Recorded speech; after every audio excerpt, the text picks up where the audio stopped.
I had barely set foot in my own house after 3 weeks visiting my sick sister in Florida when I heard the words that pierced my heart like sharpened daggers. "So glad you're back, Helen. Perfect timing to grab your things," Jessica shouted from the doorway of my house, the house I built with my own 2 hands over 30 long years. There she was, with that fake smile that had always given me a bad feeling, while my son David and her brother Kevin carried my furniture out as if it were just disposable junk.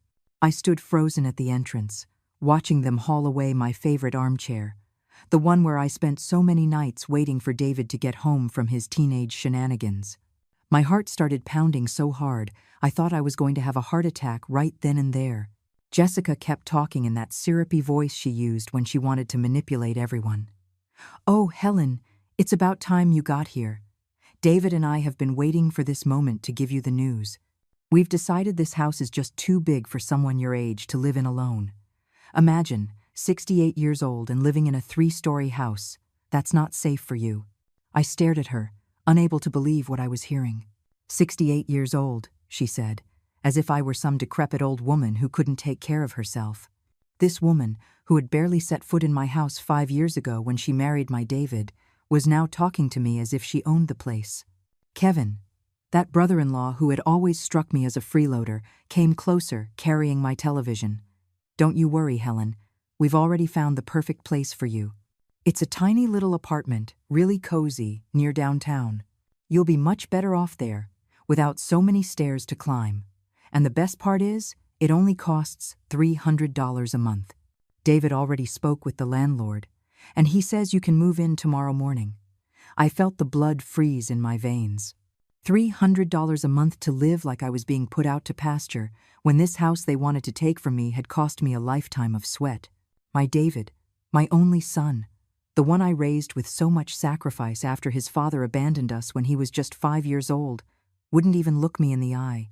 He was busy taking apart my dining room table, the table where we celebrated his birthdays, where he did his homework throughout his childhood, where I cried so many times wondering if I was being a good mother.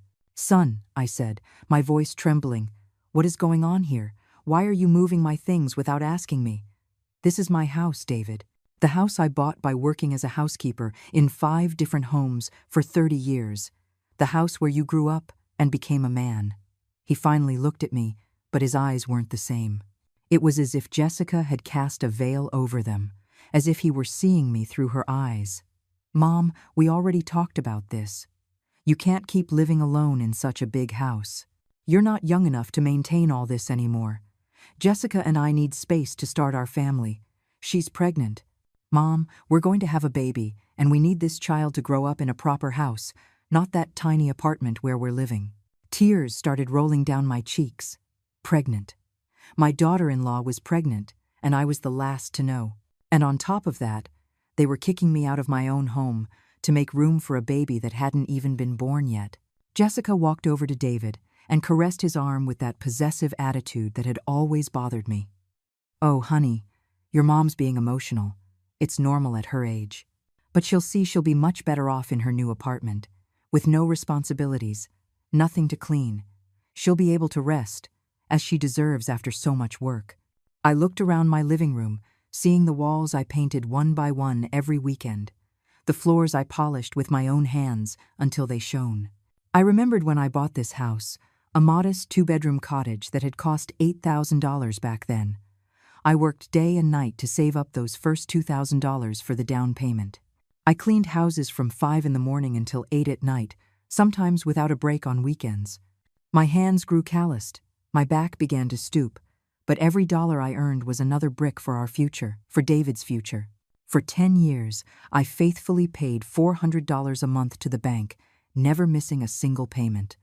I remembered perfectly the day I paid off the mortgage.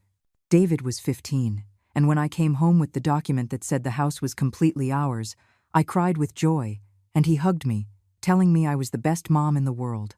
Then I invested another 20 years expanding it, building the 2nd floor, the 3rd floor, improving every corner.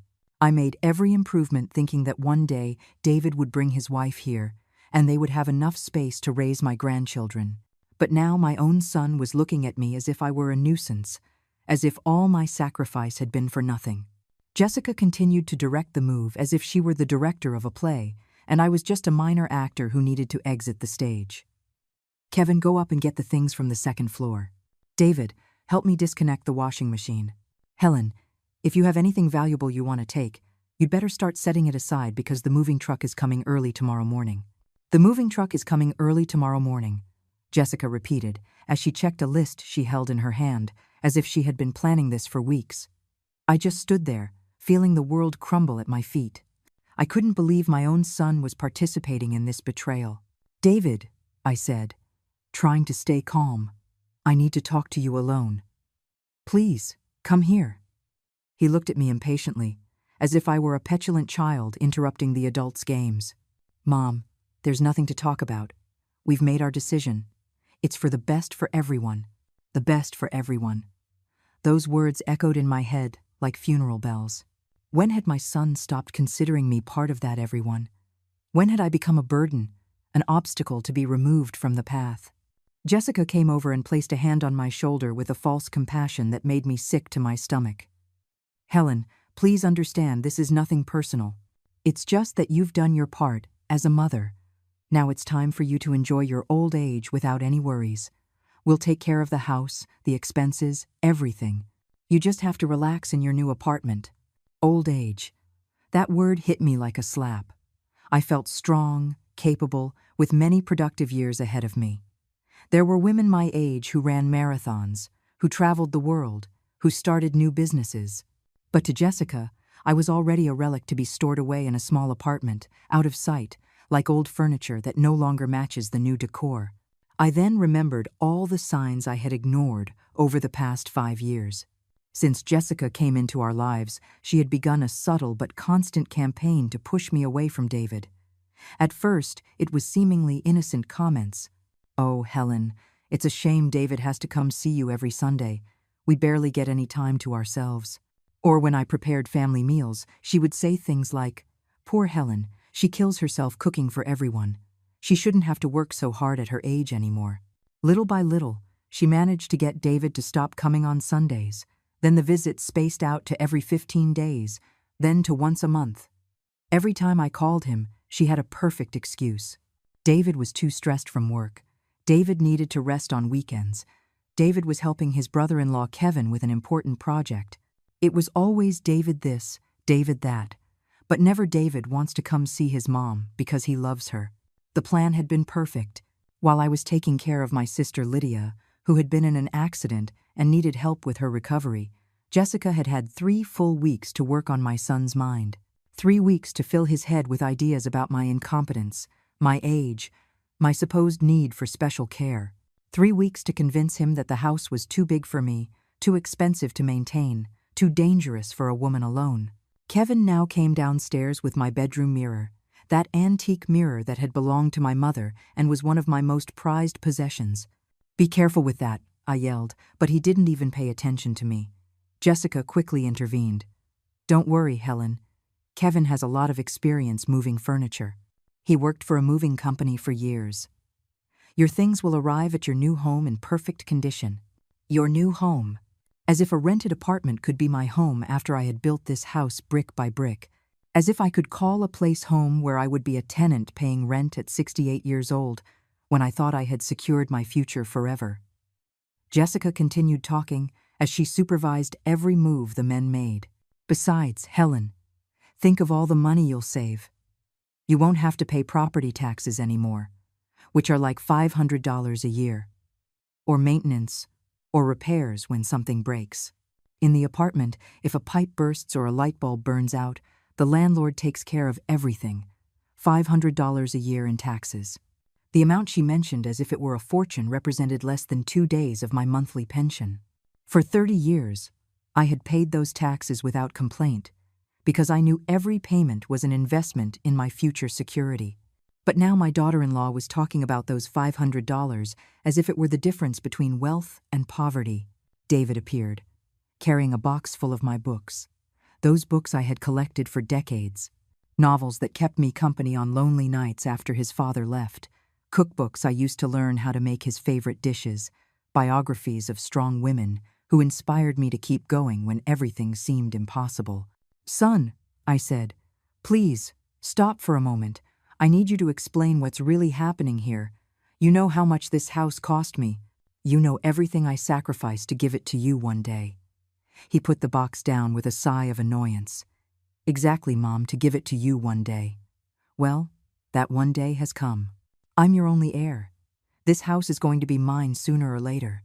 The difference is that now we're going to use it while we're young, while we can start a family here. It makes no sense to wait for you to die, for us to live decently. His words were like daggers plunging into my heart. It makes no sense to wait for you to die. My own son spoke of my death with the same casualness one speaks of the weather, as if my death were simply a pending formality, a minor obstacle in his plans for happiness. Jessica came up to him and stroked his back with a triumphant smile she couldn't completely hide. Exactly, honey. Besides, if something happens to Helen while she's alone in this big house, who's going to be responsible? In the apartment, she'll have neighbors nearby. She'll be more protected. She'll be able to walk to the market. She won't need a car for anything. It's much more practical for someone her age. Everything is designed for her well-being, even if she doesn't understand it now. I looked at my son, searching his eyes for any trace of the boy I had raised with so much love.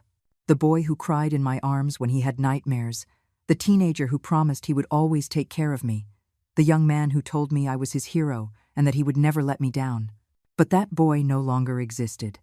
In his place was a man who looked at me with impatience, as if I were a problem to be solved as quickly as possible. But that boy no longer existed. In his place was a man who looked at me with impatience, as if I were a problem to be solved as quickly as possible. David, I said, my voice cracking. I still remember when you were 7 and you told me that when you grew up, you were going to build a house next to mine so you could always be close to your mom. Do you remember that, son? He avoided my gaze and continued packing my things as if he were a robot programmed for a specific task. Mom, that was when I was a kid. Kids say a lot of silly things. Now, I'm a married man, and I have other responsibilities. Other responsibilities. As if I hadn't been his first responsibility for 23 years. As if raising a son on my own hadn't been the biggest responsibility of my life. Jessica approached again with that condescending smile I was sick of.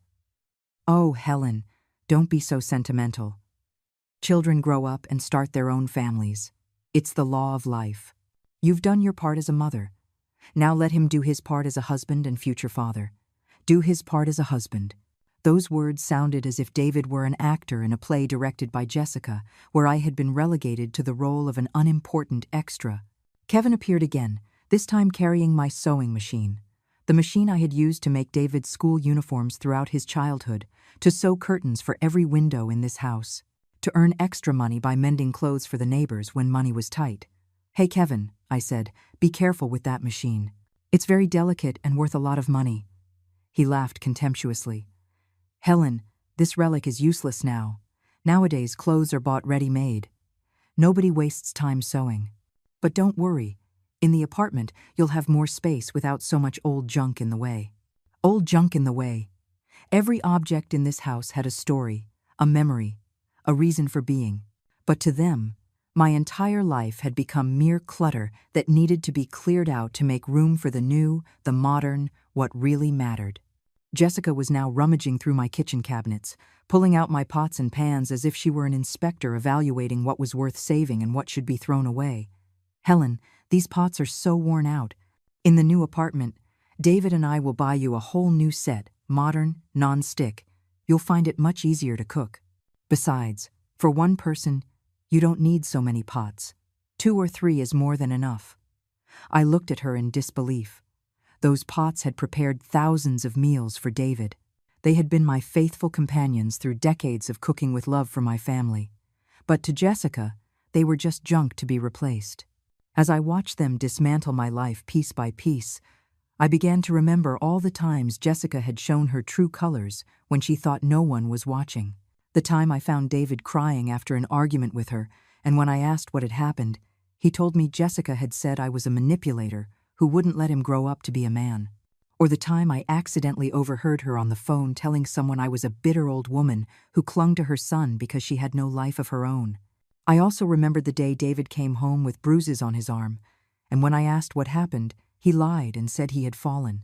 But I had seen those kinds of marks before on other women I cleaned houses with.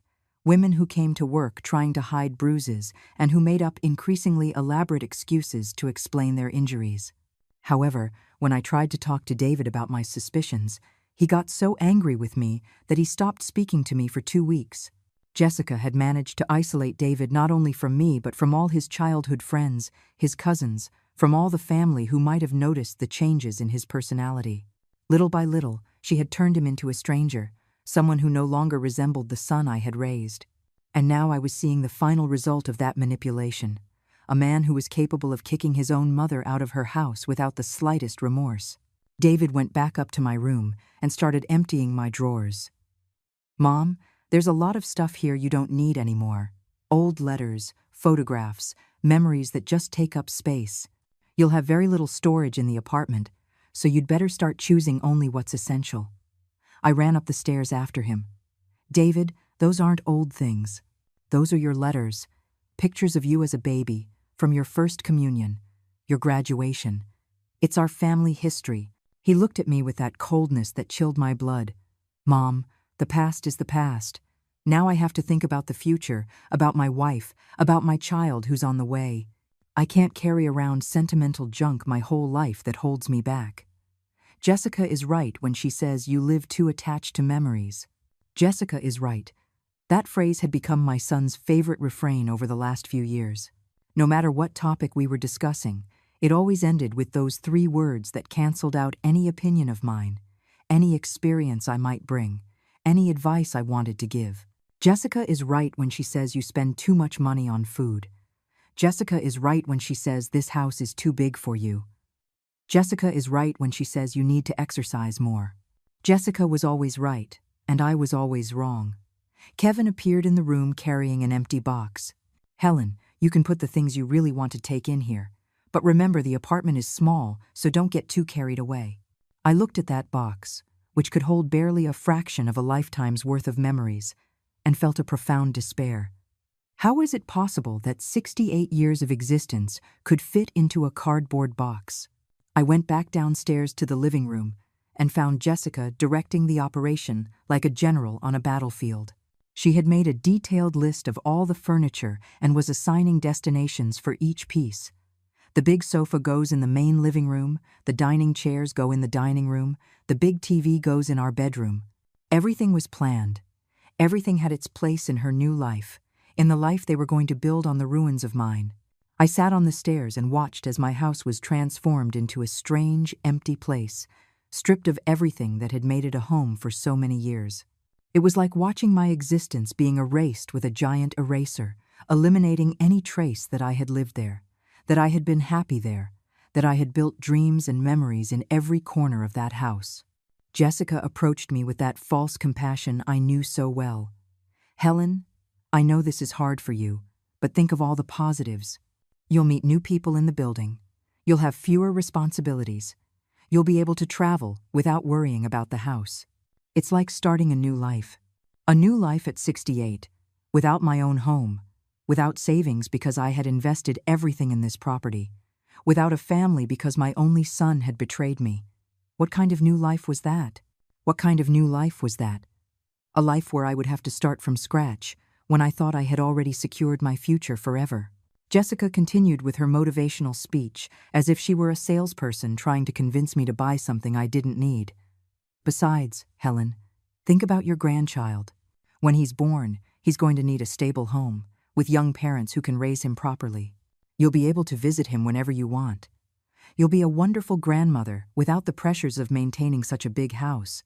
Visit him whenever I want, as if I were a stranger asking for permission to see my own grandchild, as if my role in that baby's life was that of an occasional guest, not the grandmother who had dreamed of taking care of him, of teaching him the same songs I sang to David, of telling him the same stories I had made up for my son when he was little.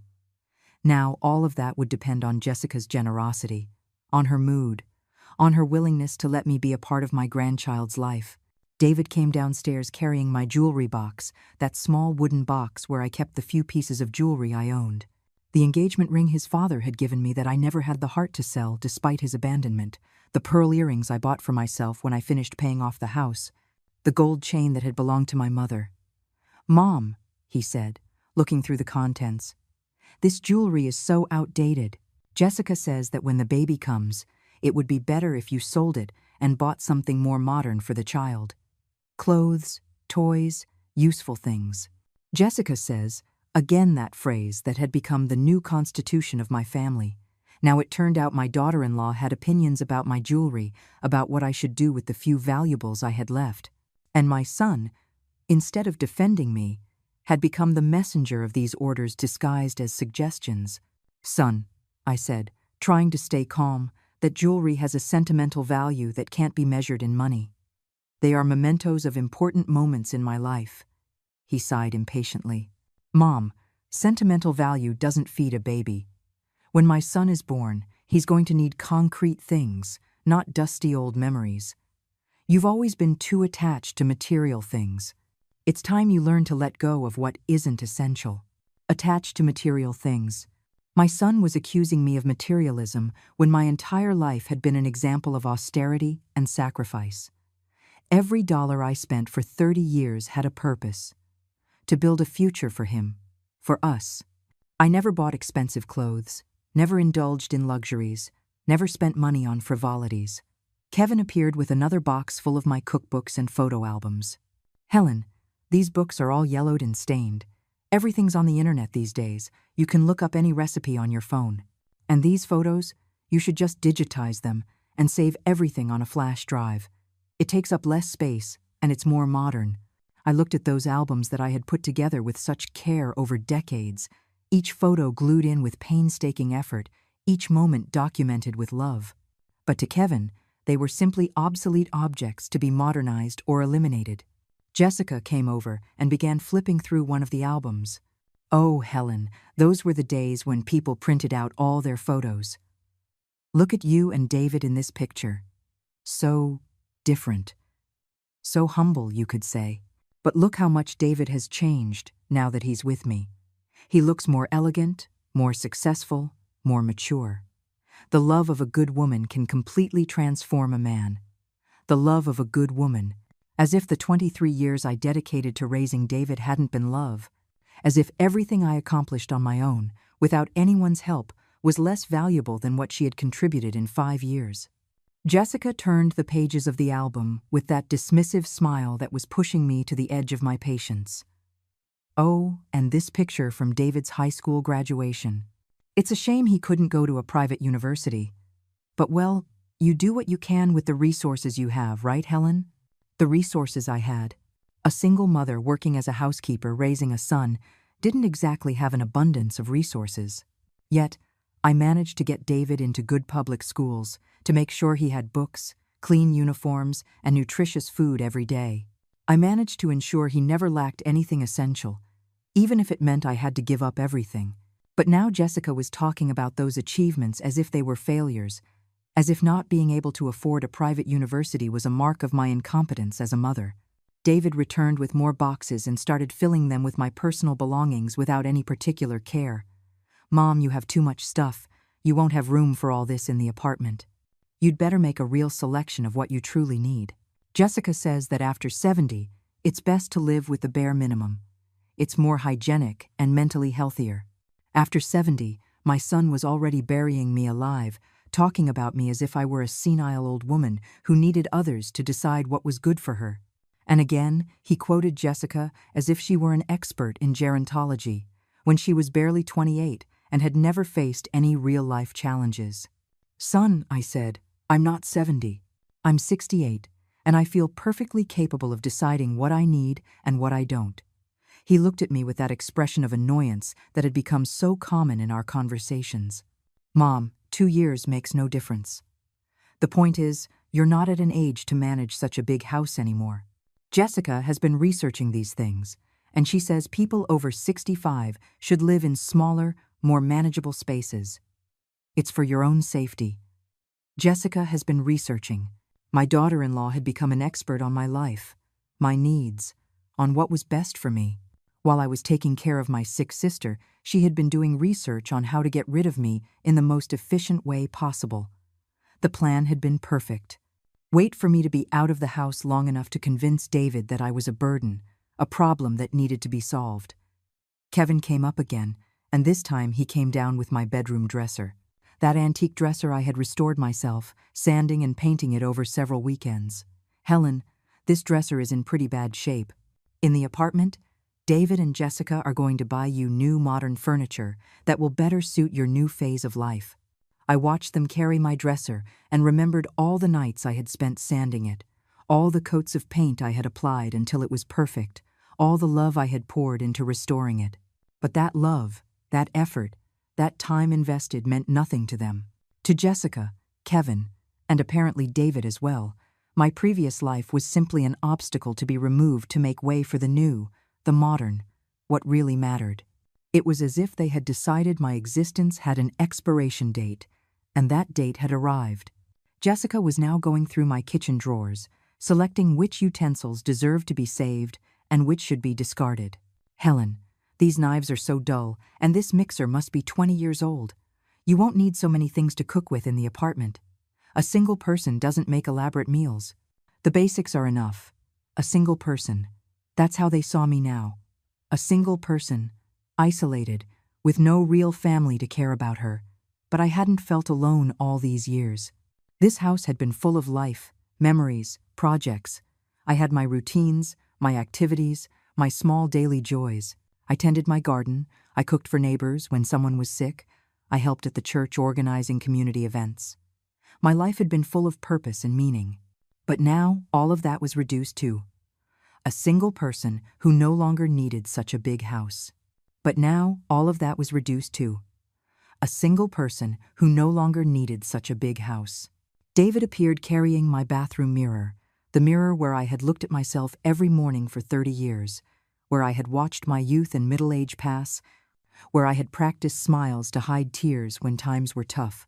Mom, the bathroom in the apartment already has a built-in mirror. This one is all scratched and outdated. Besides, Jessica says that large mirrors make small spaces look even smaller. Jessica says, the ultimate authority on decor, psychology, gerontology, and everything else concerning my life. My daughter-in-law had become the universal expert with an answer for every aspect of my existence, while I, who had lived 68 years learning from life, apparently knew nothing about anything. It was incredible how a 28-year-old woman, who had never faced true hardship, had set herself up as the authority on what was best for a woman who had raised a son on her own and built a house with her own hands. At that moment, my neighbor Sharon peered through the front door. She had noticed all the activity and came to find out what was going on. Helen, what's all this commotion? Are you moving? She asked with her characteristic friendly curiosity. Sharon was 75. She was a widow and had been living alone in the house next door for over 20 years. We had developed a solid friendship based on mutual support, afternoon chats in the garden, and unconditional help in difficult times. Jessica answered before I could open my mouth. Oh, Mrs. Johnson, so glad you came by. Yes, we're helping Helen move into a more comfortable apartment for her. She's getting too old to maintain such a big house. You, having more experience, surely understand how hard it is for people of a certain age to live alone in such big, dangerous houses. Sharon looked at me with surprise and then sized up Jessica with that penetrating gaze that older people develop to spot liars. Dangerous? This house doesn't seem dangerous at all. Helen keeps it immaculate. Besides, she's barely 68. I'm 75, and I live perfectly fine on my own. I don't see why she couldn't do the same. Sharon's intervention seemed to make Jessica uncomfortable. She hadn't expected anyone to question her narrative about my supposed frailty. Well, Mrs. Johnson, every case is different. Helen has already expressed her desire to move to a quieter place, with fewer responsibilities. We're just respecting her decision and helping her with the process. I expressed my desire. That blatant lie, told with such natural ease, left me momentarily speechless. Sharon looked me directly in the eyes, searching for the truth she knew she wasn't hearing. Helen, is that true? You want to move? Her tone clearly indicated she knew the answer, but she wanted me to say it out loud, to give me a chance to defend my side of the story. I looked at David, hoping he would tell the truth, that he would admit this move wasn't my idea. But he avoided my gaze and continued packing as if the conversation didn't concern him. It was incredible to see how my own son had developed the ability to ignore reality when it didn't suit his plans. "Sharon," I finally said, "this move was not my idea. I came home from taking care of my sister and found that they had already decided my future without consulting me." Jessica became visibly uncomfortable and tried to downplay my words. "Oh, Helen, don't be so dramatic. We're just thinking of your well-being. Besides, you always say your back hurts from going up and down the stairs. You'll be much more comfortable in the apartment." Sharon looked at her with an expression that older women reserve for arrogant young people who think they know more about life than they actually do. "Young lady," she said in a tone that allowed no argument, "I have stairs in my house too, and my back hurts sometimes as well. That doesn't mean I need someone else to decide where I should live. Helen is a perfectly capable woman who can make her own decisions. If she says she doesn't want to move, then she shouldn't move." David finally intervened, clearly annoyed by Sharon's interference. "Mrs. Johnson, with all due respect, this is a family matter. We know my mother's situation better than anyone. You don't need to get involved in our problems." Sharon looked at him with a mixture of disappointment and reproach. "David, I watched your mother arrive in this neighborhood 30 years ago. I've seen her work like a dog to give you everything you needed. It seems very strange to me that now, when she needs you to respect and care for her, you're kicking her out of her own house." Sharon's words hung in the air like a court sentence. It was exactly what I had been thinking but couldn't express with such clarity. My neighbor, with her outsider's perspective, had managed to sum up the entire injustice of the situation in a few sentences. David turned red with anger, but couldn't deny the truth of what she had said. Kevin, who had been listening to the conversation from the stairs, came down and approached Sharon with a threatening posture. "Ma'am, you don't know what you're talking about. This family has made a decision and doesn't need advice from strangers. I suggest you mind your own business and let us handle ours in peace." Sharon was not the least bit intimidated. On the contrary, she drew herself up with all her elderly dignity and replied firmly, "Young man, I am not a stranger. I've been Helen's neighbor for over 20 years. I've watched her struggle, work, and sacrifice for her son. I have every right to voice my opinion when I see such a great injustice." Jessica tried to smooth over the tension with her usual tactic of fake sweetness. "Mrs. Johnson, we understand your concern, but you really don't know all the details of the situation. Helen has been very depressed lately, very lonely, very sad. The apartment will give her the opportunity to socialize with other people her age, to have scheduled activities, to not feel so isolated, depressed, lonely, sad." Jessica was inventing a completely false version of my emotional state to justify her actions. Sharon knew me well enough to know that those descriptions didn't match my personality or my real situation at all. "Helen, depressed? But you're one of the most active people in the neighborhood. You're always helping someone, always have projects, always busy with something productive." "Exactly," I replied, feeling for the first time all day that someone was defending me. "Sharon, I'm not depressed or lonely or sad. I'm being forced to leave my home because my daughter-in-law wants to take it over and has convinced my son that it's the best option for everyone. But nobody asked me what I wanted." David finally exploded. "That's enough, Mom. I'm not going to let you turn this into a public drama. Mrs. Johnson, I appreciate your concern, but this is a private family matter. My mother will be much better off in the apartment, and that's final. There's nothing more to discuss." Sharon looked at him with a deep sadness. "David, I remember when you were a little boy, and you would come to my house to borrow tools to help your mother with repairs around the house. You always said that when you grew up, you would take care of your mom just like she took care of you. What happened to that boy, David? What happened to those promises?" Sharon's words hit David like a slap. For a moment, I saw a flicker of doubt in his eyes, a moment of reconnection with his former self, with the values I had taught him. But Jessica quickly moved in and took his arm possessively. "Honey, don't let them manipulate you with sentimentality. You've already made the right decision. Now you have to stand firm and think about our future, about our baby." And just like that, once again, Jessica managed to extinguish any spark of conscience that might have ignited in my son. Sharon looked at me with understanding and whispered in my ear, "Helen, if you need anything, any help at all, don't hesitate to knock on my door. This isn't over. This isn't over." Sharon's words echoed in my mind like a promise of hope in the midst of this nightmare. For the first time all day, I felt that I wasn't completely alone, that someone else could see the injustice being done to me.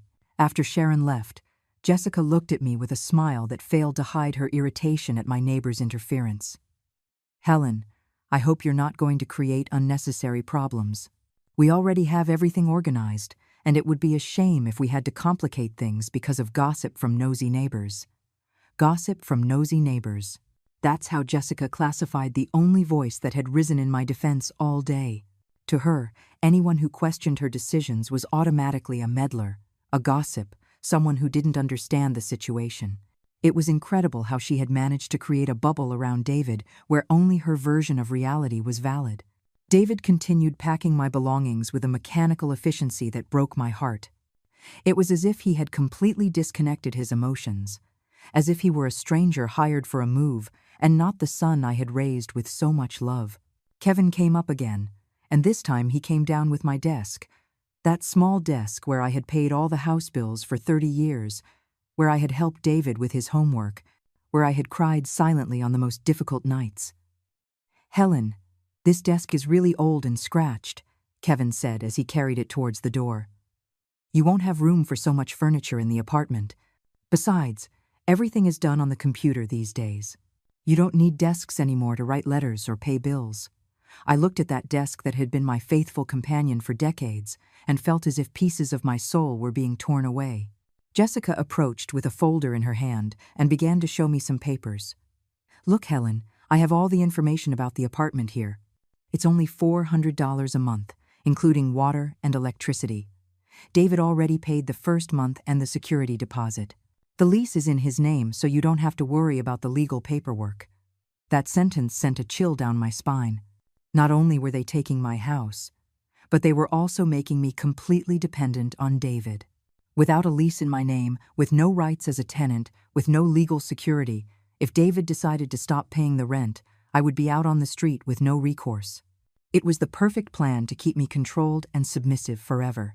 "David," I said, "I need to talk to you about that lease. If I'm going to live in that apartment, the lease needs to be in my name. I have a right to legal security in my housing." He looked at me impatiently. "Mom, don't complicate things. It's better if it's in my name so I can handle all the payments directly. You don't have to worry about anything. Just move in and live peacefully. Just move in and live peacefully." As if it were that simple, as if giving up all my rights was an act of liberation. "Son," I said, "I have my pension. I can pay my own rent. I don't need you to support me as if I were a helpless child." He looked at me with that condescending expression he had learned from Jessica. "Mom, your pension is very small, barely $700 a month. That's not enough to pay for rent, food, medicine, and personal expenses. It's better if I take care of everything. $700 a month." My pension, the result of 30 years of honest work, was now being dismissed as very small by a son who had never had to manage a tight budget. For years, I had lived comfortably on that pension because my house was paid off and my expenses were minimal.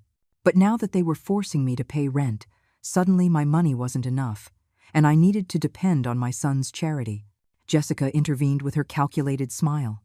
"Exactly, Helen. Besides, when the baby is born, there will be a lot of extra expenses.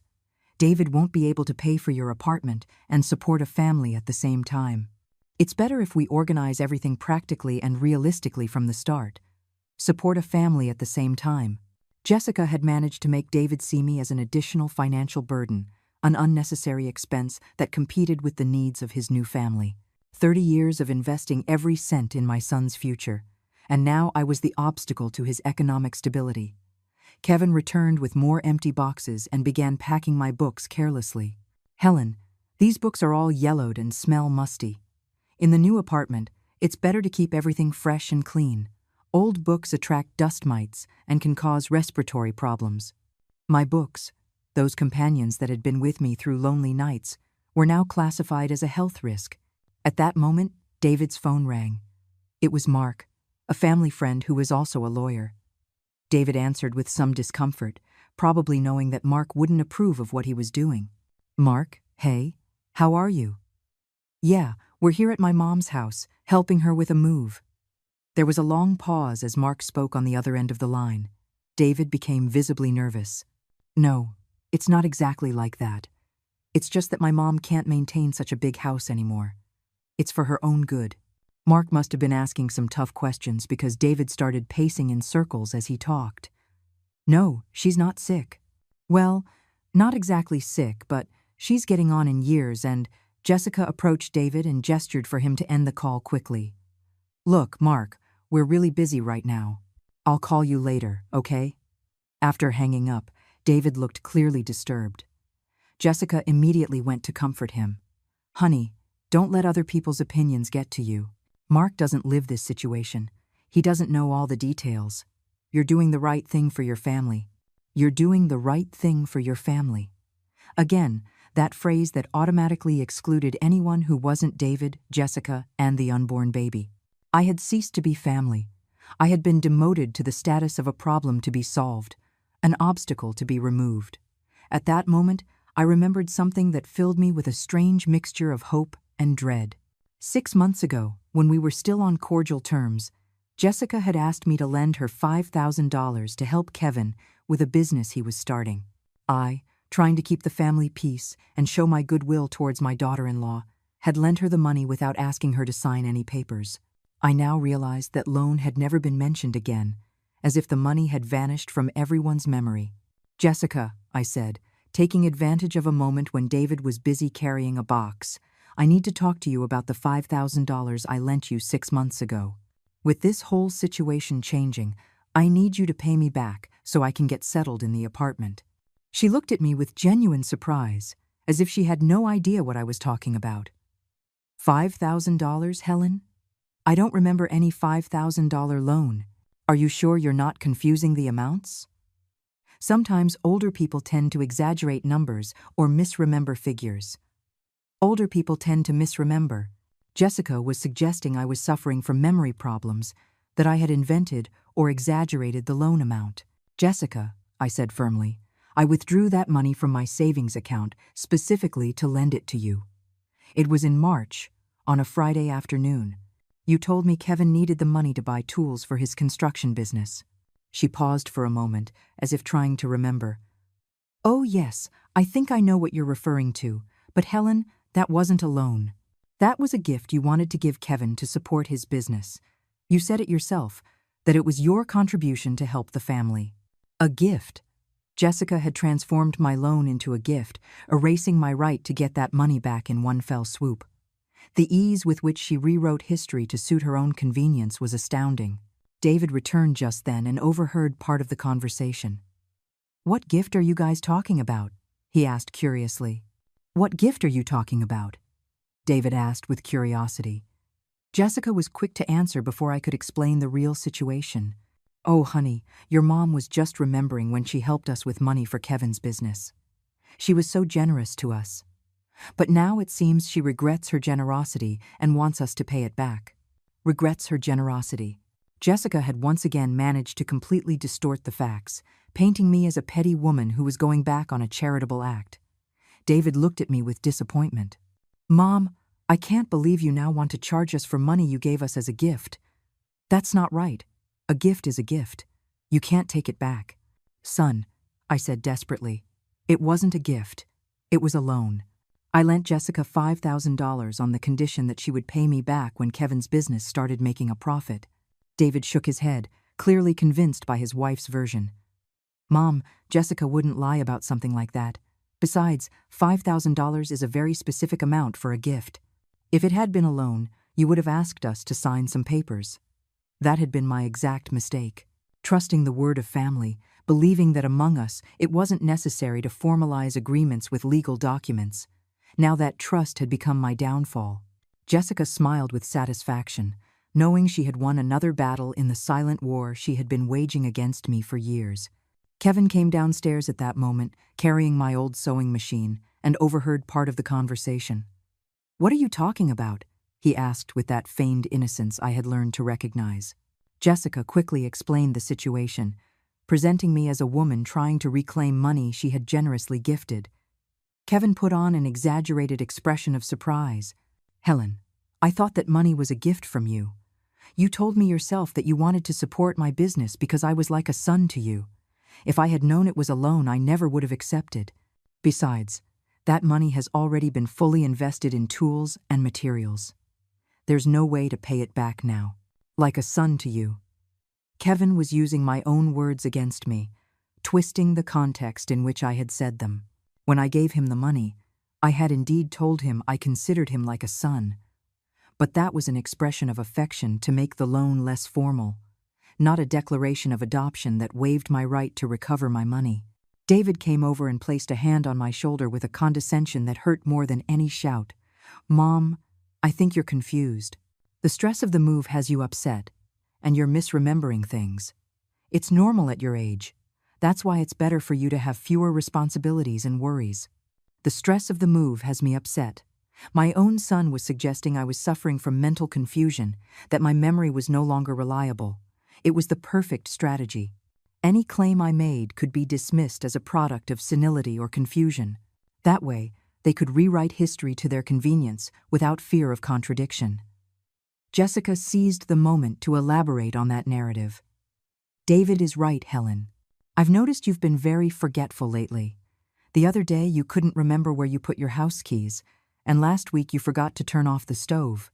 These are signs that you need special care, not additional responsibilities like managing money or contracts. Forgetful." Jessica was building a case for my supposed mental decline based on minor incidents that happen to anyone of any age.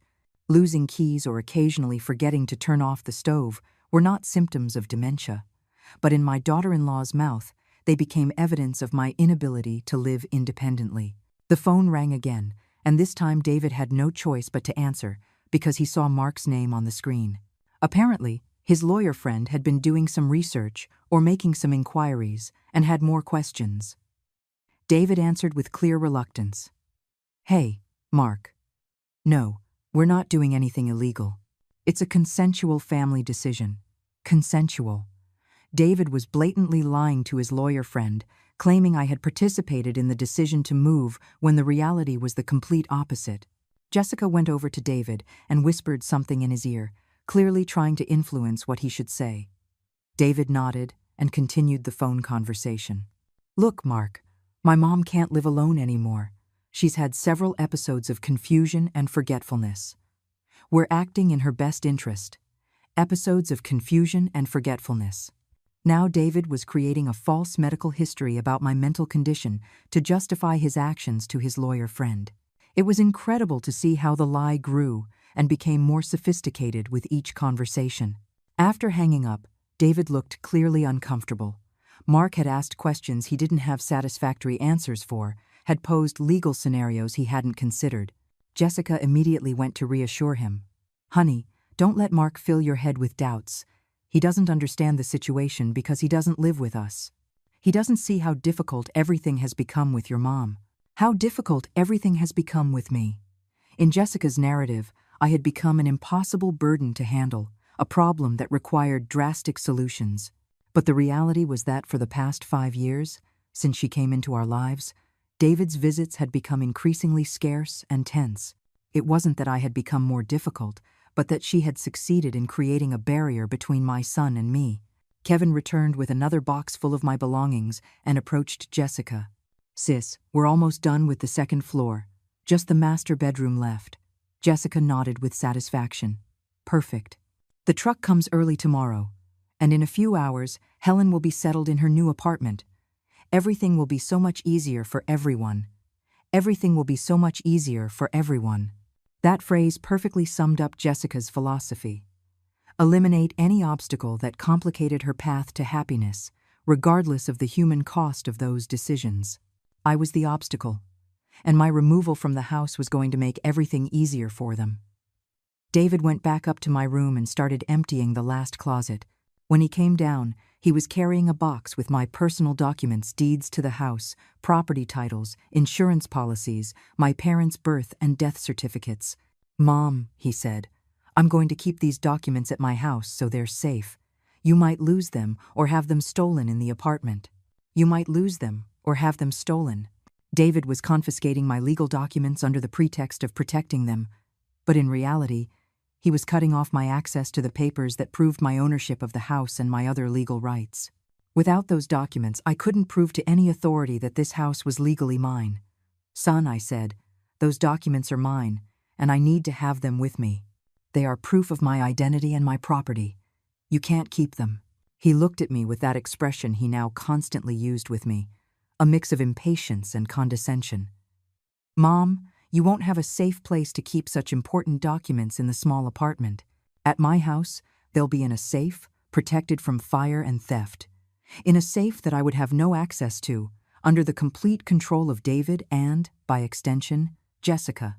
It was the final step to complete my dispossession. First the house, then my financial independence, and finally my legal documents. They were turning me into a person without papers, without rights, completely dependent on their goodwill. Jessica watched the whole scene with ill-disguised satisfaction. "He's right, Helen. It's much better for David to keep your important documents. That way you don't have to worry about a thing. You just have to enjoy your new life without responsibilities." Without responsibilities. In Jessica's vocabulary, that phrase was synonymous with without rights, without power, without the ability to decide about my own life. It was the perfect euphemism to describe the state of total dependence to which they wanted to reduce me. Without responsibilities was the perfect euphemism to describe the state of total dependence they wanted to reduce me to.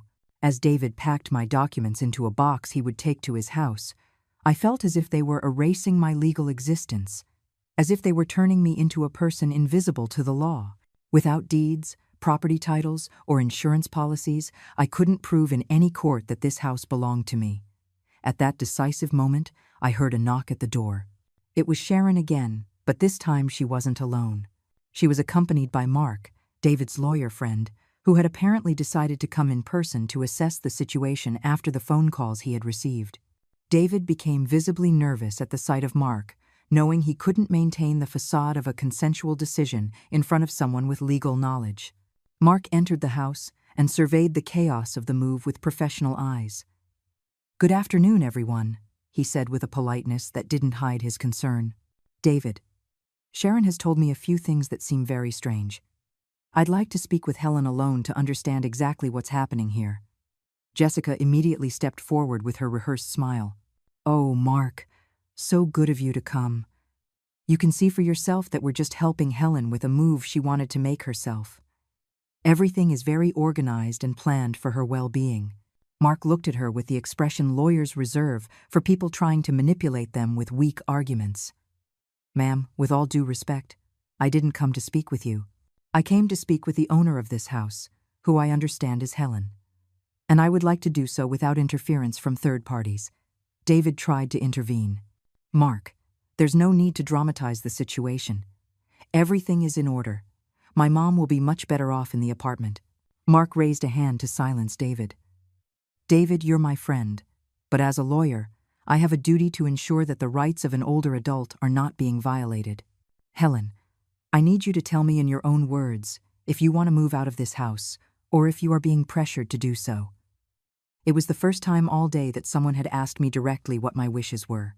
The first time someone had addressed me as the person with the right to make decisions about my own life. "Mark," I said, my voice trembling but clear, "I do not want to move. This is my house. I built it with 30 years of work. I came home from taking care of my sick sister to find they had already decided to kick me out of my own home." Jessica tried to interrupt. "Mark, you see, Helen has been very confused lately. She's had episodes of memory loss and—" Mark cut her off with authority. "Ma'am, I'm going to ask you not to speak while I'm taking Helen's statement. If you have something to contribute, you can do so later."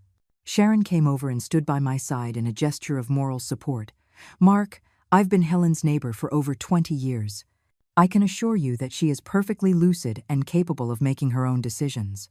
What is happening here is elder abuse disguised as care. Mark nodded and continued his questions. Helen, is this house deeded in your name? Yes, it is. I have all the papers to prove it. But my son is taking them, he says, to protect them. But I think it's so I can't prove the house is mine. Mark looked at David sternly. David, I hope you're not going to tell me you're confiscating your mother's legal documents. David turned red and began to stammer excuses. It's not confiscating, Mark. It's protecting. There's no safe place to keep such important documents in the small apartment. Mark shook his head. David, that is not your decision to make. The documents belong to your mother, and she has the right to keep them in her possession or decide where to store them. Kevin, who had been watching the confrontation from the stairs, approached with a defiant attitude. Hey, lawyer, you don't know the whole situation. Helen can't live alone anymore. She's had several minor accidents and significant memory lapses. It's dangerous to leave her in such a big house. Mark looked at him coldly. And who are you to opine on Helen's capacity? Are you her doctor, her psychologist, her social worker? Kevin was intimidated by the direct question. Well, I'm David's brother-in-law, and… Exactly, Mark interrupted. You have no legal authority whatsoever to determine this woman's capacity. Jessica tried to regain control of the situation. Mark, I understand your concern, but we acted in good faith. The apartment is already paid for, the furniture is already packed. It would be very complicated to cancel everything now. Mark looked at her with an expression that brooked no argument. Ma'am, good faith does not justify violating a person's rights. If Helen does not want to move, she is not moving. Period. David approached in desperation. Mark, please, don't make this harder than it already is. My wife is pregnant. We need the house to raise our child. We can't keep living in that tiny apartment.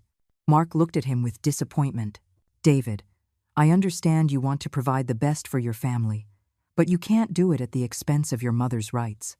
If you need a bigger house, find one and buy it with your own money. Sharon intervened at the perfect moment. Mark, there's something else you should know.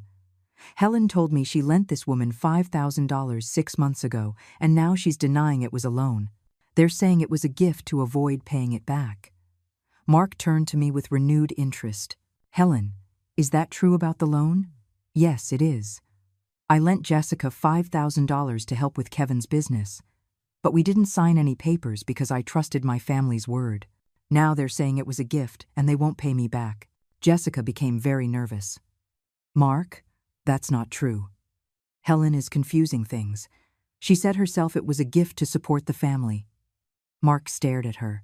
Ma'am, $5,000 is a very significant amount for a person on a pension. I find it very strange that someone would gift that amount without a very special reason. At that moment, Sharon took out her cell phone with a triumphant smile. Mark, it turns out I have a recording that might clear a lot of things up. Everyone in the room fell silent, especially Jessica, who turned as pale as a ghost. Sharon continued to explain.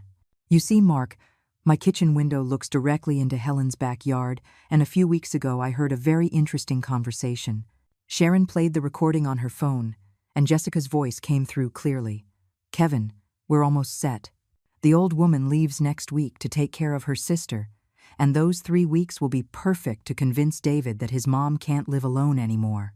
I'll take care of filling his head with all the reasons why it would be better for her to leave the house. Kevin's voice responded on the recording. And what are you going to do about the money she lent you? Jessica laughed. That money doesn't exist anymore, bro. It was invested in the business and lost. Besides, if the old woman ends up without a house, she's going to need all her money to survive. She won't be in any position to claim loans that, according to us, never existed. The silence in the room was sepulchral. Jessica and Kevin looked at each other in horror, knowing they had been completely exposed. David was in shock, finally seeing his wife's true face. Mark smiled with professional satisfaction. Well, I believe this recording clarifies a great deal about these individuals' true intentions. Jessica desperately tried to discredit the evidence. That recording is taken out of context. We were just joking. We weren't serious. Mark shook his head. Ma'am, a conspiracy to strip an elderly person of her home and her money is not a joke. It is a serious crime that can have very severe criminal consequences. David finally found his voice, but now it was directed at his wife with disbelief and pain. Jessica, is everything on that recording true? You planned all of this from the beginning. You lied to me about my mother. You manipulated me into acting against her. David stared at Jessica with a mixture of horror and disillusionment I had never seen in his eyes. It was as if a blindfold he had worn for years had finally been removed, and he could see reality for the first time. Jessica, desperate to maintain control, tried to approach him with crocodile tears in her eyes. Honey, it's not what it looks like. I only wanted what was best for us, for our baby. Your mom really does need special care, and… David cut her off with a voice I didn't recognize, a voice full of long, suppressed fury. Enough with the lies, Jessica. How many times have you manipulated me? How many times have you filled my head with lies about my mother? Mark seized the moment to take legal control of the situation. David, as a family lawyer and your friend, I have to tell you that your wife and her brother could face criminal charges for conspiracy, fraud, and financial abuse of an elder. This recording is sufficient evidence to file a formal complaint. Kevin, who had been quiet since the recording started, tried to slip out the door, but Sharon blocked his path. Not so fast, young man. You're not leaving until this is completely resolved. Helen deserves to get her money and her dignity back. Kevin glared at her, but he no longer had the intimidating power he had before. Lady, you can't stop me. I'm not a prisoner. Mark intervened with legal authority.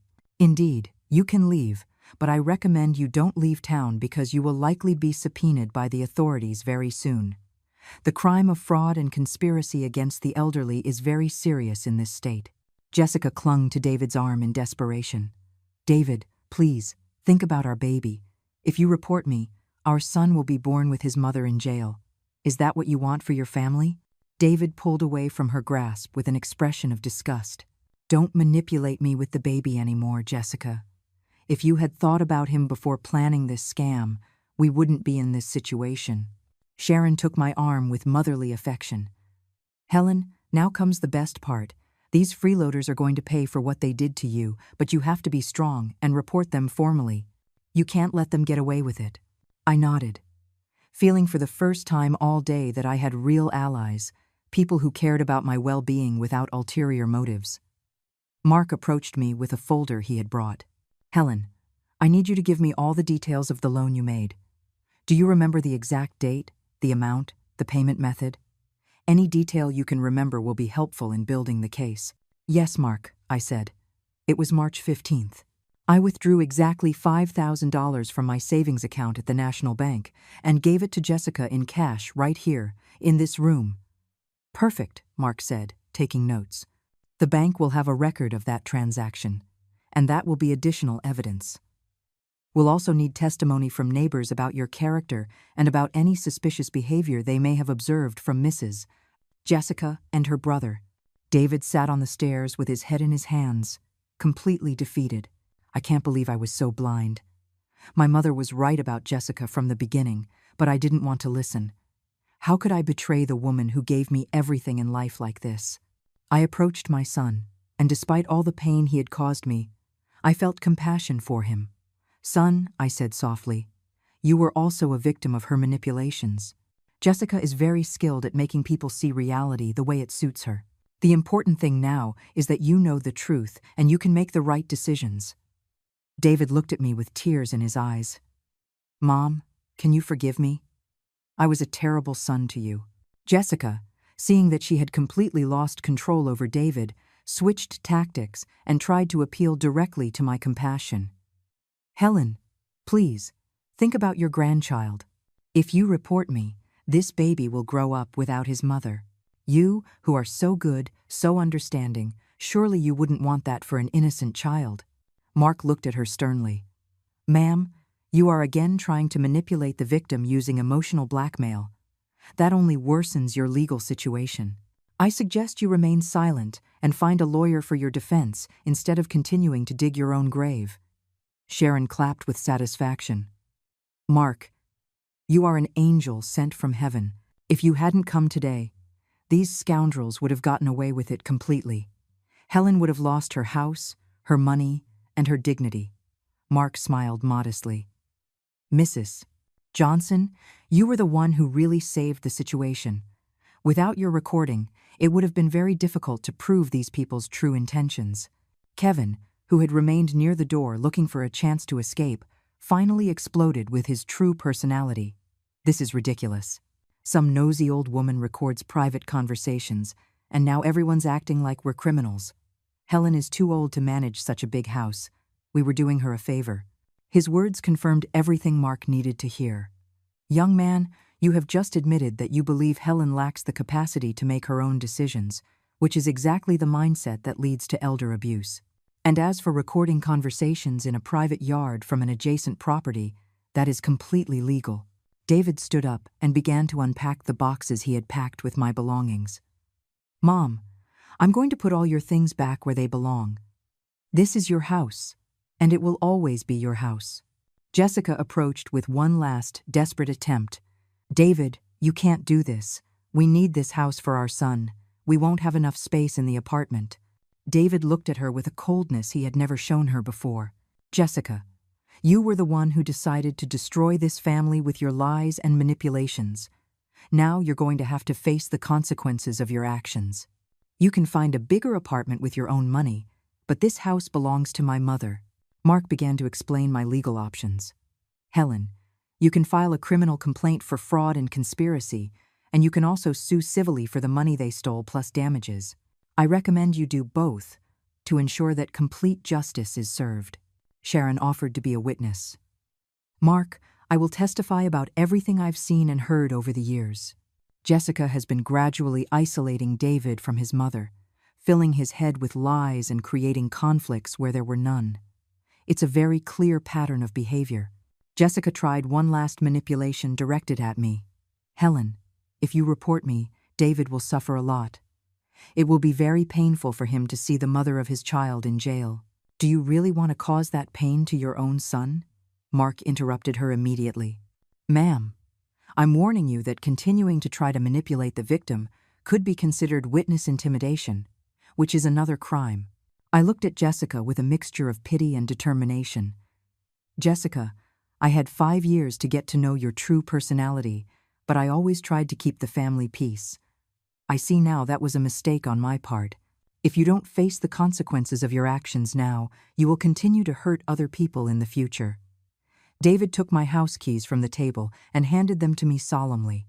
Mom, these are your keys to your house, where you will always be welcome and respected. I'm going to make sure that Jessica and Kevin face the legal consequences of what they did. I will no longer be an accomplice to their abuse. As Mark prepared the documents for the formal complaint and Sharon organized the evidence she had gathered, I sat in my favorite armchair, the very one I had been on the verge of losing forever. For the first time in many hours, I felt at peace, knowing that justice would finally prevail and that my home was safe.